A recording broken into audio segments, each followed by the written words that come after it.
do, starting from this lecture, is look at what is known as operational semantics. And the idea is this, right? So in the last lecture, what we had seen is transition systems. And while they were expressive enough to sort of reason about concurrent programs that are also low level, right? Um, it is too low level. I mean, that's the feeling there. So we had to encode everything in terms of transition systems and states, and come up with new kinds of states. I mean, imagine how much trouble we had to go through to even represent factorial, right?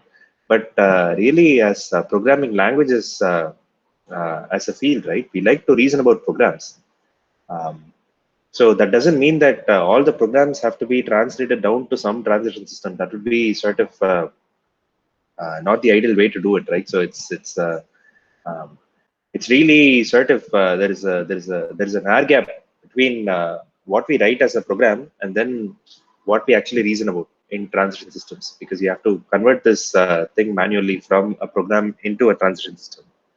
So what we would like to do is to directly reason about programs themselves, right? And uh, and the way to do that is using what is known as operational semantics. And the idea here is that operational semantics gives meaning for the execution of programs, right? So what does it mean to actually take a program and execute it? We've seen some of it already. We've seen um, whenever we write an interpreter, we are actually giving meaning for that program. I mean, we've also seen um, in 3100, we have seen what does it mean to say, okay, um, I have a lambda calculus term. What does it mean to reduce it, right? What does it mean to evaluate it under some evaluation um, strategy? All of this is sort of giving meaning for the program expressed in this language. In lambda calculus, it's the syntax is the syntax of lambda calculus, which is very simple. I mean, it's very powerful as well. Um, in the interpreters lectures, we had the expression language, which we gave meaning for. What we will do in this lecture is have a more powerful language. In particular, our language will be Turing complete, right? And then we will give first describe how to give meaning for that program, and then we will also think about reasoning about those programs, right? What does it mean to execute the program, as we did in say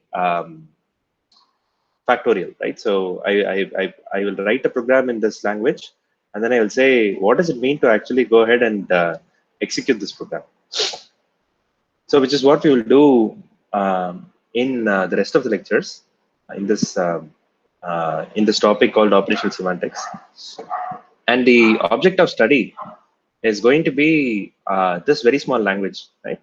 So it has numbers, it has strings. It has this expression language which has addition, subtraction, multiplication, right? And the expressions also include constant numbers and variables, right?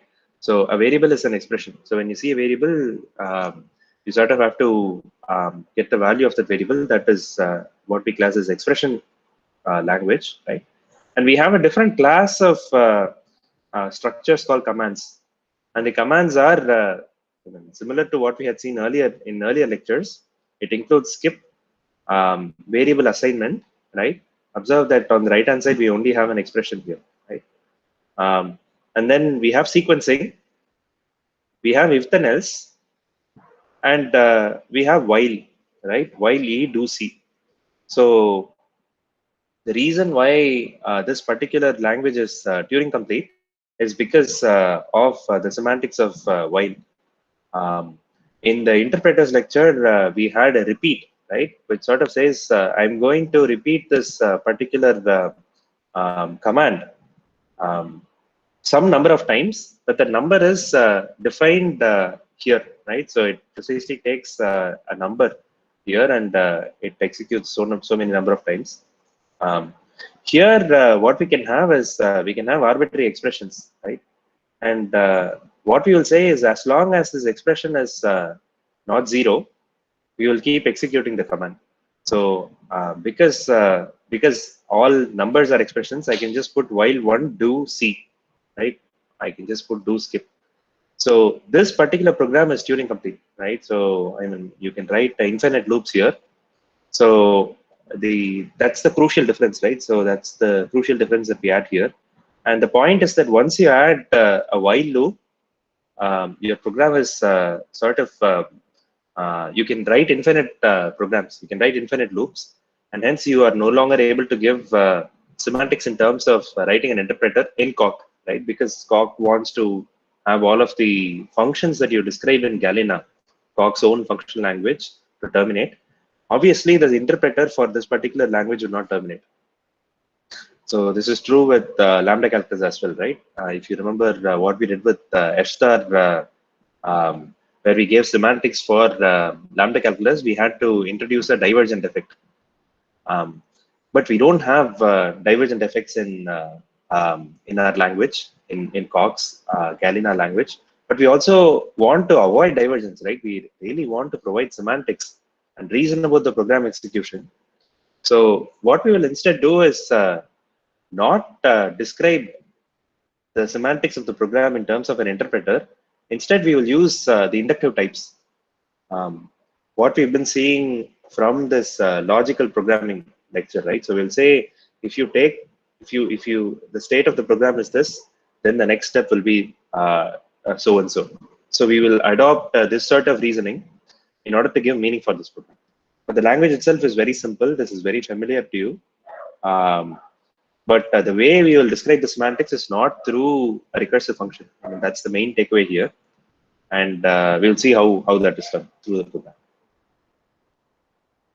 So stop me if you have questions, right? So please, interrupt me if you have questions. You can also interrupt and say, okay, I didn't understand what you had in earlier class, or how does it relate to something else that you taught in earlier class. I had a doubt in earlier class, or I don't understand anything here.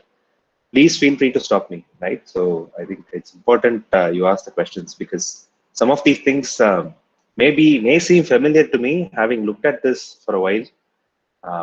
But if I tend to sort of gloss over some detail which is not clear, please stop me. And one thing that you should remember about programming languages is that the ideas might not be complicated when you look at the ideas for the first time. And that is by construction, right? Because we want to design programming languages and programs that are sort of easy to reason about from the programmer's point of view. But actually formally doing it, there are a bunch of details which I will sort of keep mentioning. I will repeat the same points over and over again, just so that it is driven in, right? So the subtle fact that this particular program is Turing complete, but the earlier one has to be explicitly said. I'll keep repeating. It's okay if some of these ideas sort of are glossed over. I'll keep mentioning them again. So anyway, so how do we give semantics, right? So we cannot write an interpreter. So how do we give semantics? Firstly, we can sort of classify the semantics, right? The semantics that we give to a program broadly, the operation semantics into two broad classes. The first one is what is known as big step semantics, and as you would guess, the second kind of semantics is small step semantics. And what big step semantics tells you is if you take a program and you execute it, right? If you evaluate it, and if the program terminates, right, then this is the value of the program, right? That is what the big step semantics is telling you. You can imagine this to be sort of a recursive interpreter as well, right? Even though we won't express this as a recursive interpreter, you can imagine this to be a recursive interpreter that you might write in OCaml or F star with the divergent effect. The idea is that big step semantics, because of the way it is described, right? It says what is the result of a particular command when the program terminates, does not say anything about the meaning of the non-terminating programs. So it cannot describe by definition, because it is only saying something about the result. By definition, if the program infinitely loops, it doesn't have a final value. It doesn't have a final result, so it doesn't tell you anything about it. This is where a later small step semantics comes in. And the structure of the high level structure there is, instead of saying what is the result when the program terminates, it says, I have the program state currently, right? And I can take a single step to the next state. Small step semantics describes what is the set of all possible next states given a current state. I mean, this sort of, you can sort of imagine what this looks like, right? This looks like a transition system. So when we describe small step semantics, which tells you exactly what is the semantics of taking one step, you get what is known as small step semantics, and they are sort of congruent to transition systems, and that is what we will see later. But for now, let's focus on big step semantics. Right? So how do we give semantics to a program that has so many commands? You sort of give meaning for each of the commands, right? And the program itself is going to take some valuation because we have a bunch of variables, right? So it's going to take valuation which maps the variables to values, and the only value that we have is natural numbers. So it's a map from variable names to integers. It takes the meaning, the big step semantics takes a valuation, a command, right? The command could be arbitrarily complicated program, right? So any command, of course, the command itself could be composed of subcommands as well. And it tells you exactly how to, what is the result when you execute that particular program, right? So, and it does it by sort of doing a, I mean, it explains what happens for each of the cases. So if the program itself is just skip, right? What is the result? You don't do anything. So you just return the same valuation. And for big step semantics, it is, I mean, it is common in programming languages literature to use this down arrow. And the idea is that when this program evaluates, right, in a single step, this is the result. And you can also read it as a relation, which is what we will do in COP, right? It sort of relates the input valuation and the command to the output valuation. The result of executing the program is a valuation because it can change multiple variables. So it doesn't return any result, but it just changes the assignments to variables in the valuation. So, and it's obviously, this command is very simple, right? It just skips. And then when you, the meaning of skip is don't do anything. So you just get the valuation back. Then you have assignment.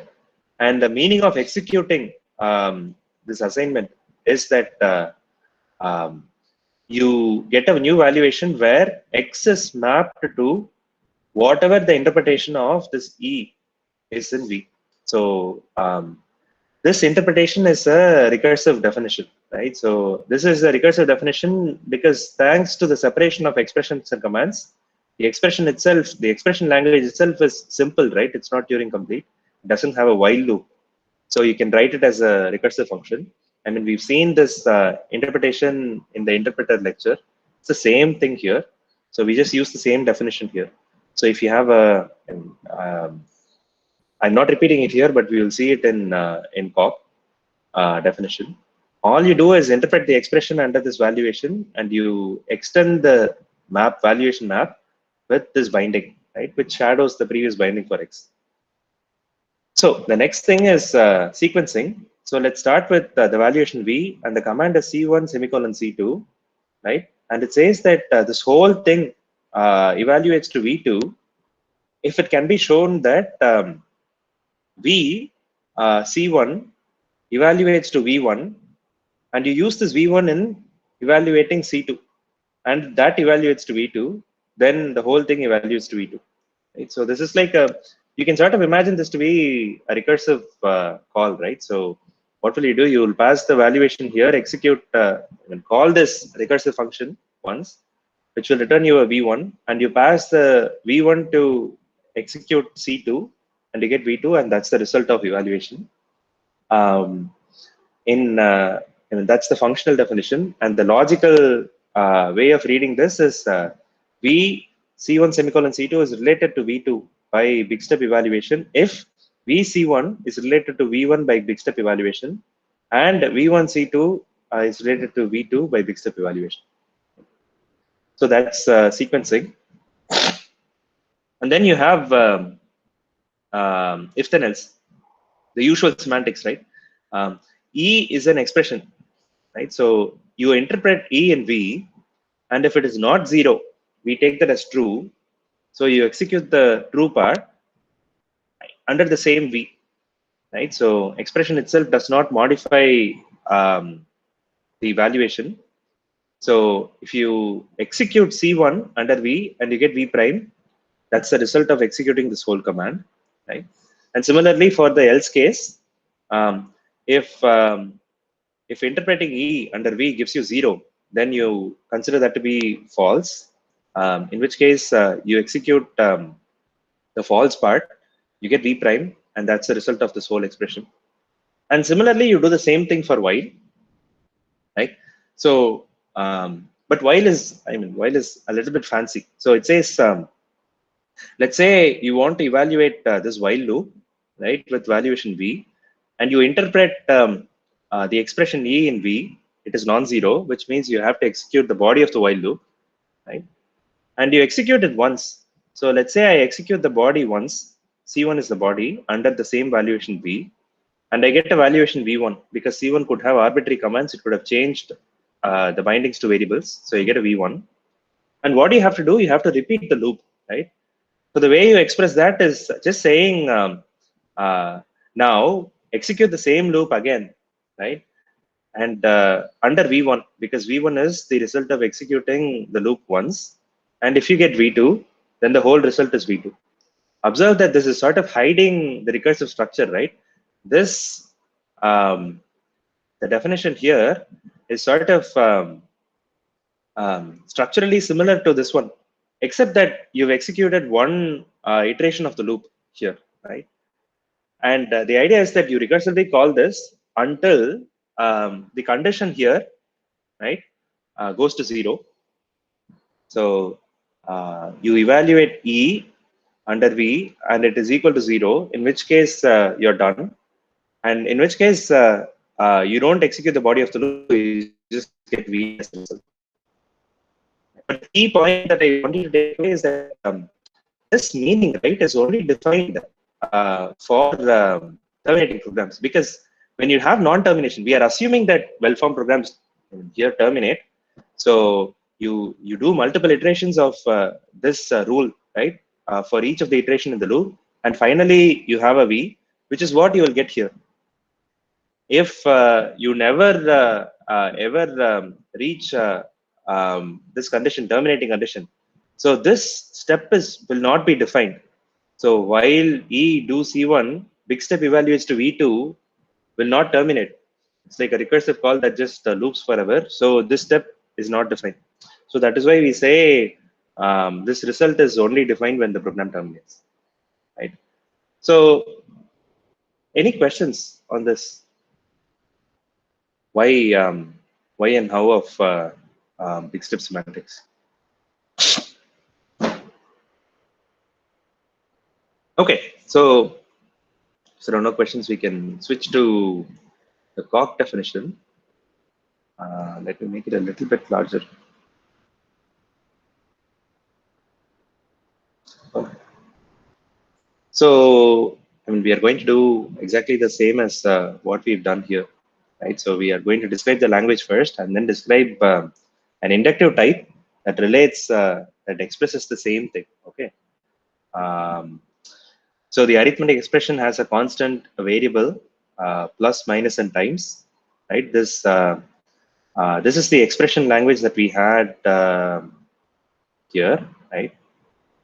And then I have the command language, which has skip, assignment, sequencing, right? If some arithmetic expression, then and else are represented with underscore, because then and else are keywords in Coq. So that's why we use then underscore and else underscore, both of which are commands, right? And while takes an arithmetic expression as the predicate, right? And it says, okay, execute this under this body. So the main difference here to take away is that we have a while, not a repeat, right, which we had in the earlier lecture. Again, directly writing programs in this AST is not going to look pretty. So there is a lot of syntactic notations described.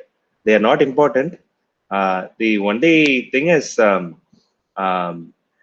instead of if then else, we call it when then else, right? So we could have used if underscore, but anyway, so it's called when then else, and while body, while loop done.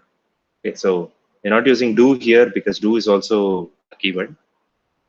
So you can write programs in this language happily, right? So um, this is the factorial program that we would write in, say, an imperative language, right? So initially the output is 1, and you loop input number of times.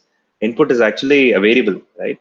And this is not, although it looks exactly the same as the earlier program with repeat, the meaning of this is, the meaning of the while loop is different. It does not execute it input number of times. It executed once and then checks the value of input again, right? So if input does not decrease in the body of the loop, then this program will not terminate, right? So that's the idea here. But otherwise, the definition itself is very simple, right? Output is input times output. So yeah, so that's how you would write a program in this language with the notation. Of course, you can print factorial to see what it looks like. Oh, it's actually printing all the. I thought it would print the AST, but it's actually printing the notations, which is nice. Okay, so that's an example. And then what do we want for describing semantics? We want an interpretation function for the arithmetic expression, but we know that interpretation itself can be described as a recursive function, because that doesn't have a. I mean, that's not a Turing complete language. So here is evaluation itself is a map from variable to natural numbers. Interpreter of arithmetic expression takes arithmetic expression and valuation, it returns you a natural number. The definition is very straightforward. This is the same as what we had earlier, but it's a fixed point, right? So we can describe it as a recursive function. But here is the main first place where things get different, right? So the old trick of using interpreters with fixed points, defining them will not work, because because of the generalized while loops. So we have to use this inductive type called eval, right? Rather than writing recursive function, the way to read this is we are relating the input valuation and command, right? These are the two things that you see here to the output valuation, right? Although it looks very isomorphic to, although it looks isomorphic to a recursive function, which is what we want, they are actually defined in terms of inductive types, right? And yeah, I'm not going to go through each one. Let's do maybe skip, right? Eval skip describes the rule here, right? V skip gives me V. So eval V skip is related to the output V, right? So that is how we say how to execute the command skip, right? And let's do, say, while loop, because they are the most interesting. So eval while true corresponds to this rule, right? There are some preconditions and then the post condition. So you're going to, let's read it backwards, right? Eval v while e body evaluates to v double prime. So that is what we have here. V2 is v double prime. If we have three conditions, right? If interpreting e in v is not equal to 0, interpreting e in v is not equal to 0, evaluating v body gives me v prime, evaluating v c1 gives me v1, and evaluating v prime, the body again, the same body again gives me V double prime.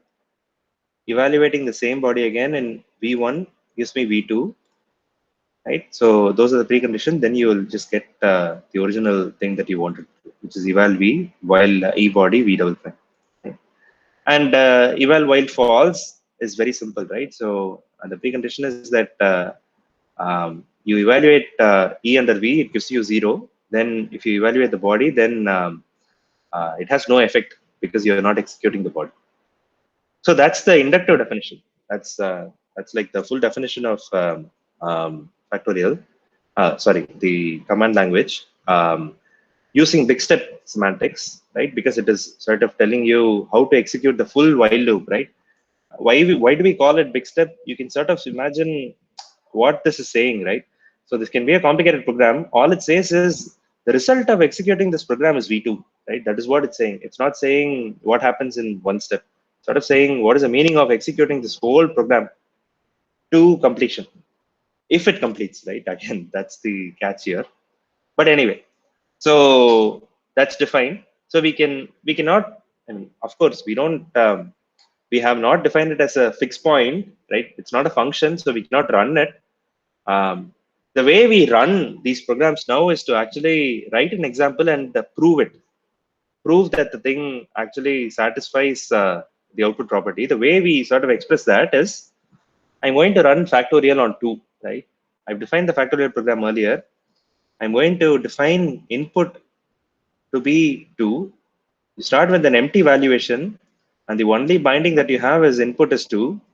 And I say that if you evaluate under this valuation, which has input 2, the factorial program, it will, if it is related to this valuation V, actually I say there exists a V, right? And in that V, if you get the value of output variable, then it will be sum 2. Just says factorial of 2 is 2. But because we can't run it, we have to prove it, right? And the proof itself is, yeah, I think maybe we'll do a few steps and then we'll say, I mean, it sort of repeats over and over again. So you can, we have an exists, right? And for that, we saw that you can do E exists, which will introduce this existential variable that will be unified later. We don't know what the valuation is, right? All I'm saying is that, oh, there is some valuation, and E exists sort of lets Coq leave the variable in so that it gets unified later at some point, and then we will see the value. And propositional is all it's doing is it's applying the rule. What is it? Split, right? So when you have a conjunction, you can split it into two subcommands, right? Subgoals, and all that happens here is that, right? So E exists makes this an existential variable, and propositional breaks this conjunction into in order to prove two subgoals. So we will figure out what the value of this unification variable is, and that will be substituted here in this command. And what we're saying is that if you just look it up, the value will be sum 2, right? So factorial itself is a program, right? And if you sort of look at how factorial is defined, it's an example. It's also a definition. Whenever you see an example, it's just an alias for a definition. And when we see a definition, we know that in the proof, we can unfold it. So let's unfold factorial. So you get the program in place. And how do you execute this, right? So at the top level, you have a sequence command. So you have this command 1, and then the command 2 is this while loop. So in order to execute this, you have to apply the rule that holds for evaluating sequencing. So you apply sequencing. So that breaks it up into two commands, right? Oh, it says, why do we have two commands? If you look at sequencing, it says in order to execute C1 semicolon C2, you evaluate C1, and then in that evaluation, you evaluate C2. And why did we do E apply? Because of this existential variable that appears here, right? So these variables are existential if you sort of stare at it, right? So this V1, right, which comes from here and is plugged into here, does not appear in the actual consequent. So v1 is sort of existential there, does not appear there, but it is materialized as part of the proof, right? So that's why we have to do e apply. If you do apply, cock will complain, I can't um, yeah, okay. So I need to do e apply here. So if you do apply here, it says that unable to find an instance for the variable v1. What Cock is saying is that, oh, there is this variable v1, I don't know what to do with it. You have to explicitly provide an assignment, which is not what we want to do. We just want to find the assignment by using the logic programming techniques that we discussed in the logic programming class, which is what we want to do here. So that's why we apply, we do e apply here. It breaks it up into two. And now look at just the command, right? So this command is assignment. So I am calling e apply assign. Again, if you don't have any existential variables, e apply behaves just like apply. So it is okay to always do e apply. So when you do this assignment, we know what the we know how it will extend the valuation, right? It extends this valuation with this binding where output is extended with 1, and that will be the output valuation v1, and that will be plugged in here, right? So that is what is going to happen, right? So that is plugged in, right? That got plugged in here. Yeah, and yeah, and you can so on the next step, what you see is that the command here, this whole thing is the valuation. The command here is the while loop, and now I mean, it's the thing here is to simplify, right? Observe that the input value is 2, right? And this while loop, the condition in the while loop, the predicate in the while loop is check the value of input. So there are two possible constructors that can possibly apply here. So one constructor is eval while true, right? The other constructor is eval while false. Because if you sort of look at this one, so this unifies with the term here, right? Because it says v while e body v double prime. This is an existential variable that sort of unifies with anything, right? So we can unify this term with this one, or we can unify with this term as well, right? So eval v while body v.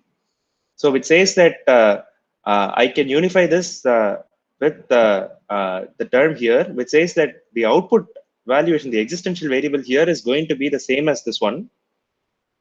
But if it has to be the case, then the precondition says that interpreting e in v evaluates to 0.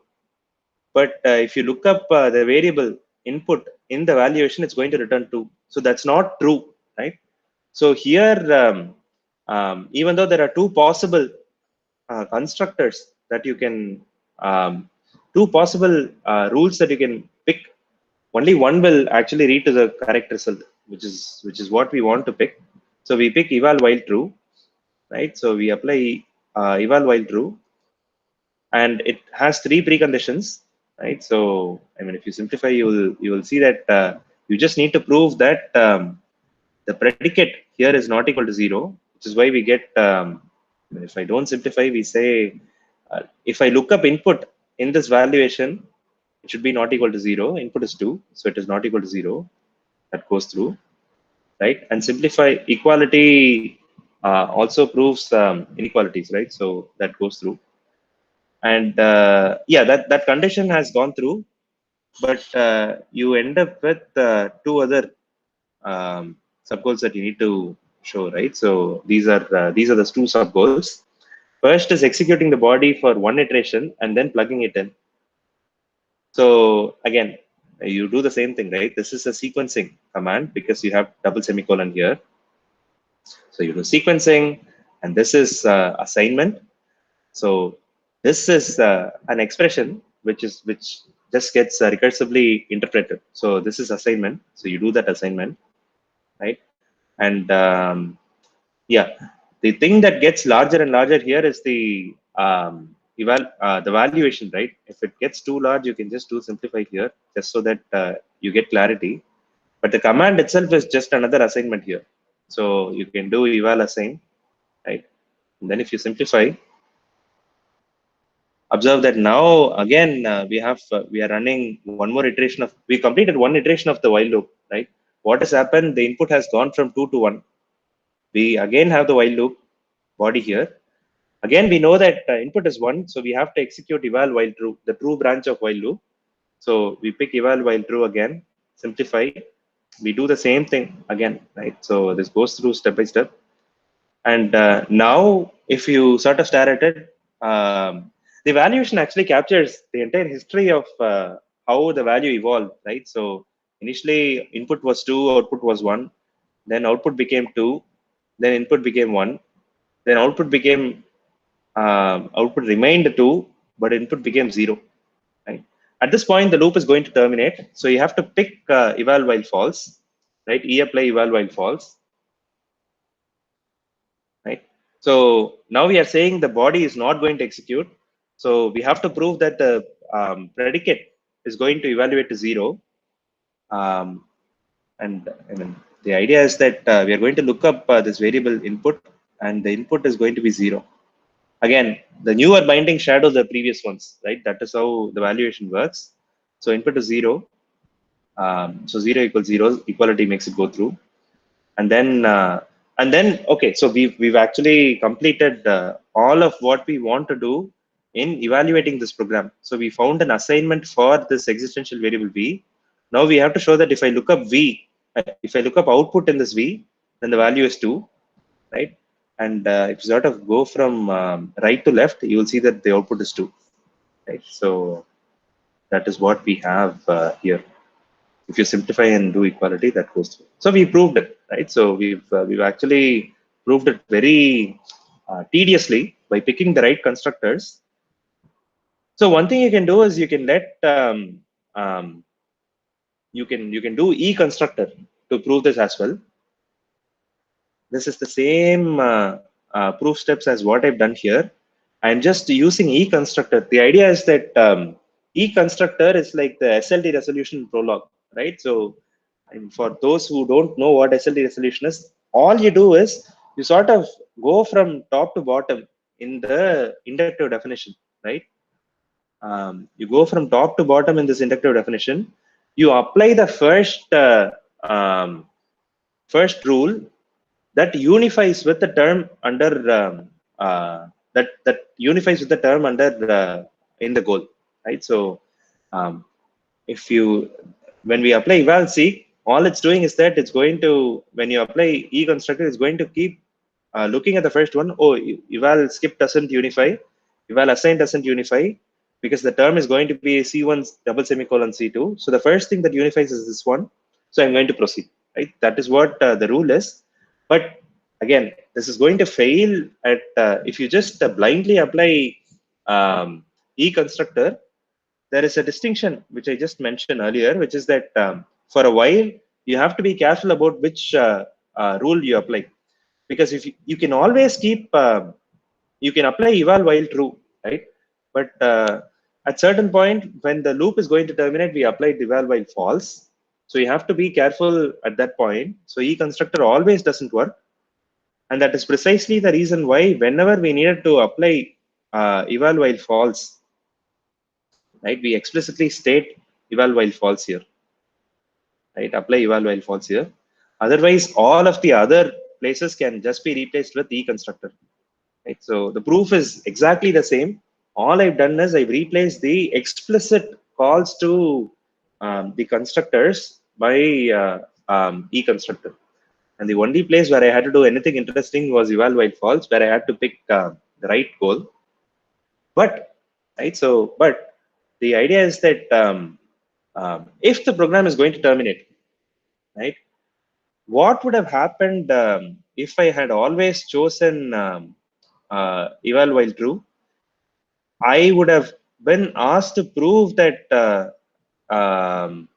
in the false case, when the input is actually 0, the input is not equal to 0. That would have failed, right? So this is precisely backtracking in prologue. So you can go down one path, but that goal cannot be proved, it fails. So I'm going to come back, right, and try the next one. The next one is going to be eval while false. and that will succeed. This is, you can encode this as a very nice system, a particular tactic.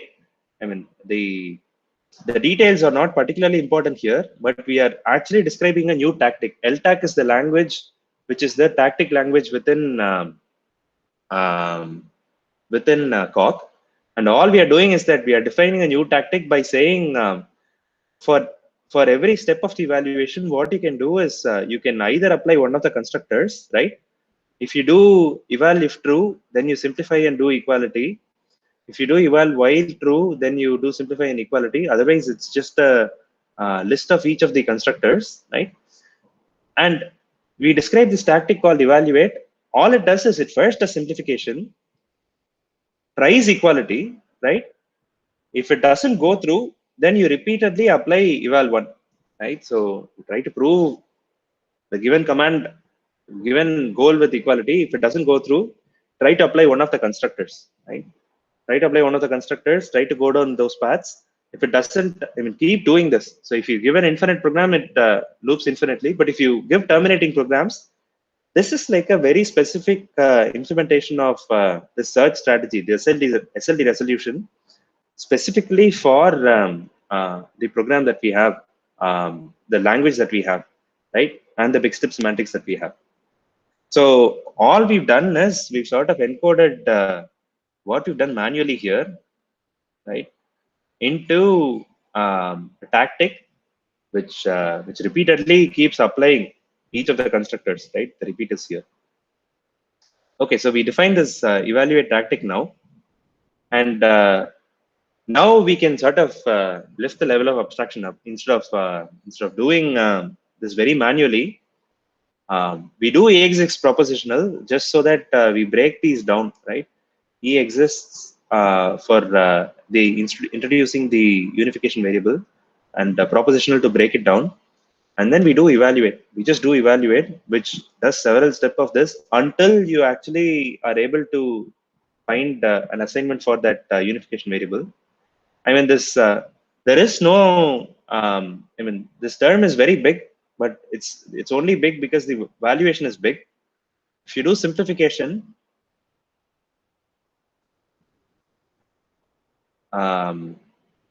yeah, it's just gotten very small, right? So, but you can just apply evaluate twice, and that makes it go through. The second evaluate works because we have a simplify and try equality, which is what we want to do anyway. So we just call evaluate twice, and that makes it go through. So the observation is that even for factorial of 2, the program, the actual tedious proof was very big. You don't want to do factorial of 3 by hand, right? Because of the number of rules that you would have. But because we built this automation, right? We can just let Coq search the proof for us. So we do evaluate once. It takes a while, right? Because it is searching through the big proof tree, but that's fine. I mean, we can be more intelligent. This is sort of like intro to how to do this, but eventually it gets there. It's taking a while actually. And I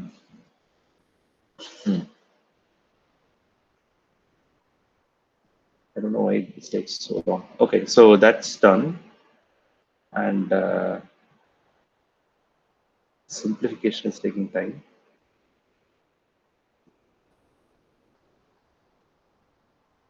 I think it shouldn't take this long. It's just that my Coq environment is probably loaded with lots of other things. Anyway, so it does it on its own, and it finds the proof, right? So if you can always print the proof for factorial 3. This is the benefit of actually having constructive logic, right? When you say something is true, you just don't say, oh, it's true because believe me, it's true. You actually have a proof term in hand, even though for us it might be difficult. I mean, this is mechanically verifiable, right? So you can do simple reduction rules and actually find out what this proof is, which is what we want, right? We've actually proved it almost automatically. right? So we just had to define this evaluator with which we are able to prove what is the proof for evaluating factorial of 3. The input is 3 and the output is 6, which is what we expect. I mean, you can imagine as you do larger and larger numbers, it will take longer and longer. That's just not what we want to do, right? We actually want to prove some property on arbitrary programs.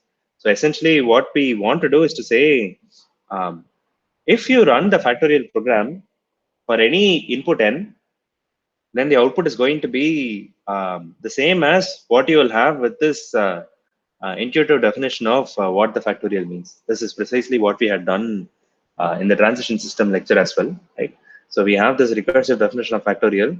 We are going to say, if you execute this program, right, where input is sum n, you start with evaluation where input is sum n, right, and um, output is some output. Actually, okay. So I'll read the actual theorem, and then we'll come back to this intermediate lemma. So it says that for all n and v, if you start with the valuation whose in which the input is sum n, and if you evaluate that factorial program under this v, there will exist this valuation v prime, right? And if you look up the output variable in v prime, then the value will be the same as computing the factorial using the factorial function.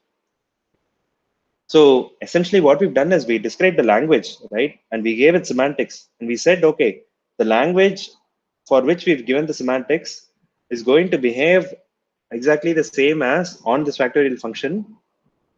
For that program, it is going to behave like the factorial function that we understand, right? So that is what we have done.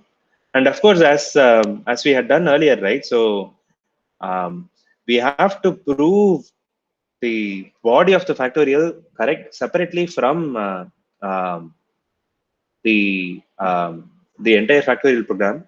The idea is that most of the work that is done in the factorial is in the loop, right? And the loop has an inductive structure.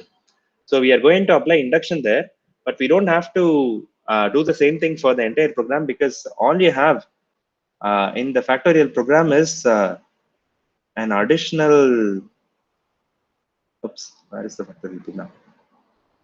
So yeah, the factorial program initializes output to 1, right? But the bulk of the work is done by the the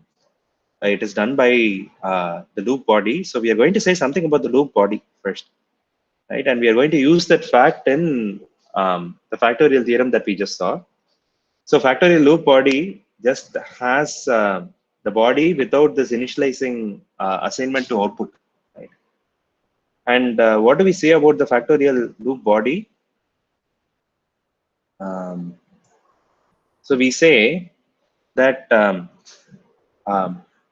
let n be the input, v be the valuation, right? Out be the value of the body, the output variable at the entry to this body, right? So if you if the valuation input has some n, and the valuation the output variable has some out.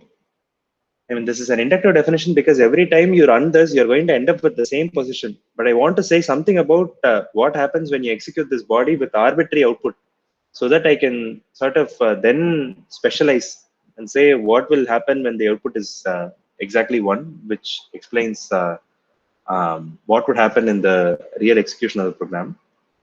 All we are saying is that if you evaluate the factorial loop under this valuation, then you get a v prime. And in that v prime, the output is going to be compute factorial of n multiplied by the initial value of output that you had. If you started with 1, then it is 1. Otherwise, if you started with 2, then the result is going to be factorial of n multiplied by 2. So this sort of explains what goes on in the inductive structure. This is very similar to what we had done for describing the semantics in the transition system, right? We sort of said what happens in the loop body. We use the same idea there, where we said we will prove something about the loop body, and then we will use that fact for the entire factorial function. So anyway, so we will stop here. So we will do this proof explicitly, right? So there isn't much going on here, but there are a few extra tactics which I'm going to use. So I'm going to sort of go through the proof in detail, and then we can take it forward in the next class. Yeah, okay. So then we'll continue on to the rest of the material. So I'll stop here. So we'll continue off from where we left off from this one. Okay. So any questions on the material so far? Sir, I actually had a query regarding proof automation. So, like for most of the things that we have done till now, like the proof of automation was done after we came up with the TDS proof. So, Yeah, is yeah. there like any use of proof automation? So, is it like if we work long enough with Coq, like we'll be able to get the intuition to do proof Yeah, automation without doing yeah. the TDS proof? Yeah. I think Adam, good question. So I think Adam Chipala sort of always says go for proof automation from the beginning. So there is no benefit in sort of um, doing the manual proof and then automating it. So we will see some of it. I think with enough time, you'll develop the intuition. You'll sort of see, okay, this is what I want to do, and let me automate it. Something will fail. I think we saw one example, maybe in the first lecture, where we said, oh, I have this complicated proof. How do I prove it? We use the match with goal, right? So we don't do much of it, but that is eventually you'll develop the intuition for automating proofs. Uh, I mean, that's how the experts do it, and we go through it in this tedious detail just so that we understand the body of the proof. Um, okay, so good question. So let's catch up tomorrow then. Thank you.